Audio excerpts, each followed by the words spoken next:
పెళ్ళంటే నూరేళ్ల పంట. Marriages are made in heaven అంటారు. ఒక్కసారి మూడు ముళ్ళు పడితే జీవితాంతం ఒకరికోసం ఒకరు బతకడమే పెళ్లికి అసలైన అర్థం. కానీ ఈమెకు మాత్రం పెళ్లి అంటే 3 నెలల ముచ్చట. తలంబ్రాలు పోయించుకున్నామా, డబ్బు నగలతో ఉడాయించామా అన్నట్లుగా వ్యవహరిస్తోంది ఈ కిలాడి లేడీ. వాట్సాప్ లో డీపీ మార్చినంత ఈజీగా, డ్రెస్ మార్చేసినంత సులభంగా భర్తల్ని మార్చేస్తోంది ఈ మాయ లేడీ. తమిళనాడులో నిత్య పెళ్లి కూతురి వ్యవహారం వెలుగులోకి వచ్చింది. ఏకంగా 50 మందిని పెళ్లి చేసుకుంది.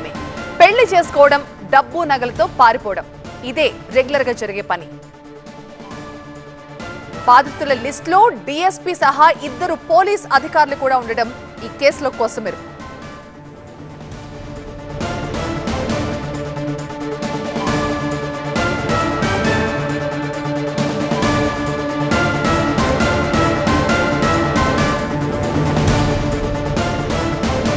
తమిళనాడులో తిరువూరుకు చెందిన ఒక 35 ఏళ్ల యువకుడికి డేట్ ద తమిళ్ వే అనే వెబ్సైట్ లో సంధ్య అనే యువతి పరిచయం అయింది.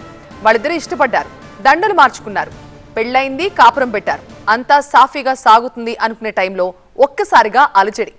పెళ్లైన 3 నెలలు కూడా కాకుండానే ఆమె ప్రవర్తనలో ఏదో తేడాని గమనించాడు. అనుమానం వచ్చిన ఆ యువకుడు సంధ్య ఆధార్ కార్డు చెక్ చేయగా అందులో భర్త పేరు వేరే ఉంది. ఇదేంటని ప్రశ్నిస్తే చంపేస్తానంటూ రివర్స్ లో ఆ యువకుడినే బెదిరించిందంట. దీంతో ఆ యువకుడు పోలీసులను ఆశ్రయించాడు. సంధ్యను అదుపులోకి తీసుకుని విచారిస్తే మొత్తం అసలు విషయం అంతా బయటపడింది. ఆమెకు ఇప్పటి వరకు 50 కంటే ఎక్కువ మందితో పెళ్లైందని విచారణలో తేలింది. ఒక డీఎస్పీ, ఇన్స్పెక్టర్, అలాగే మధురైలో మరొక పోలీస్ అధికారి, ఒక ఫైనాన్స్ అధికారితో సహా 50 మందికి పైగా ఆమె బాధితుల లిస్టులో ఉన్నారని తేలింది. పెళ్లి చేసుకోవడం, డబ్బు నగలతో వెళ్లిపోవడం ఆమెకు నిత్య కృత్యమని తెలిసి పోలీసులే షాక్ అయ్యారు.